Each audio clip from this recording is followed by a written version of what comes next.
Mr. Kill Jr. for $5 says, I just want Avatar 2 to be good. I really want to stop being pessimistic after seeing the downfall of so many of my favorite movie franchises. Yeah, I mean, I wouldn't necessarily say it's pessimistic, though. You know, like, I think people, it's unfortunate, isn't it? You know, when realism crosses over with pessimism, you know, and there's a fine line between the two.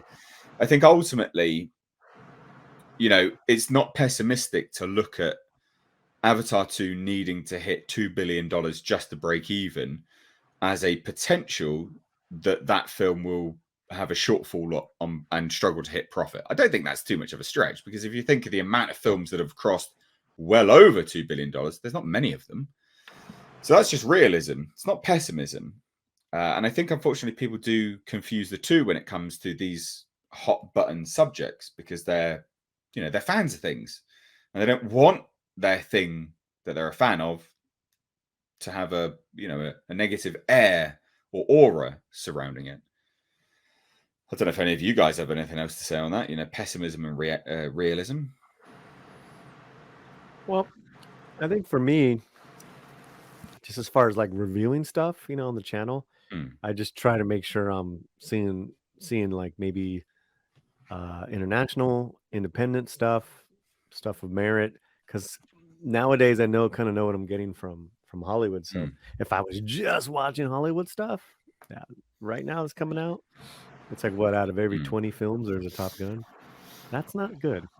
Yeah, it sort of goes back to the old saying, fool me once, shame on you; fool me twice, shame on me. It's like, how many times do they got to throw garbage in your face before you're gonna start, wondering and kind of, going into new movies that are coming out, like, okay, is this gonna be good? Everybody wants the movies that they are looking forward to seeing to be good, but the track record over the last 10 years, or so, just has not been good.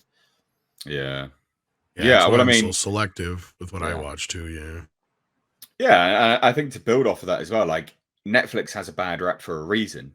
Whenever something comes out on Netflix, we all go, well, of course, it's going to be like this, because we know we've got, a historical track record to work from for Netflix productions to go, well, is it going to be good, or is it going to be infested with box ticking? Probably the latter. And that's realism, that's being very realistic on your approach to things. So it's a very similar point, like Hollywood. Netflix is just a case study where it's very much just on one platform, but Hollywood movies should be looked at in a very similar format. They are just from one platform, i.e. Hollywood as a platform to produce these things, and they tend to be quite homogenous in their approach to filmmaking now. As Paulie said, seldom do you get a Top Gun. There's very rarely do you get a Top Gun nowadays. So I just say it's realism as opposed to pessimism. But I get it. I get the point. I get people, wanting for it to come out and succeed, or whatever you like. I get that fully. Well, of course, we all want to see. We don't want anything we go see. I'd rather have something surprise me and be good, thinking it's going to be bad, than be upset by something that I thought I was going to love. And who doesn't want that? But like, similarly, but in a different kind of direction. Like, I was recently watching Tarantino on Howard Stern, and he was talking about how Martin Scorsese is not wrong when he says, like, all these superhero movies and shit like that are not cinema. But at the same time, to kids nowadays, those are cinema. He's like, because I was talking to some 17, 16-year-old kid at a party the other day, and he was talking to me about the Marvel films and stuff like that. And I'm a huge Marvel fan, he said, and I collected all the Marvel comic books growing up and stuff like that. But he goes, if we had these kind of movies when I was coming up into becoming a filmmaker, maybe I'd be interested. But seeing as they are now, no, these are not the kind of movies I want to fucking make. And he's like, this is the last thing Martin Scorsese would want to fucking make, right? Because those aren't really movies to us, right?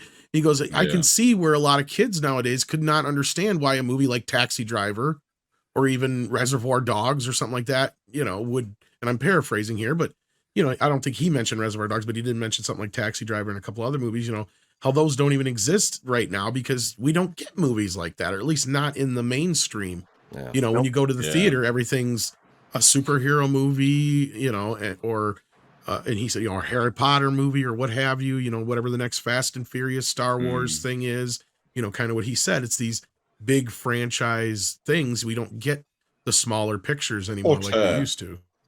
Auteur sort of films, Auteur.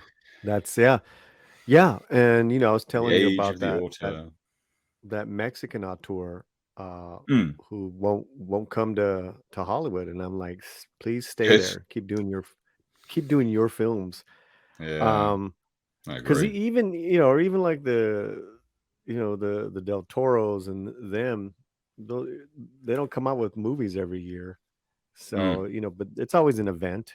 Which directors are it? Which directors are events like, wow, Nolan's got a new Christopher Nolan. Yeah, he's someone that you hear about a Nolan film. He's one of the few directors now where that still perks my interest. Or Tarantino or somebody like that. Tarantino. Yeah. There's very few. Still. Yeah, very few directors that, again, Del Toro is one of them as well. But they'll come out and I go, oh, I'm interested. I want to have a look.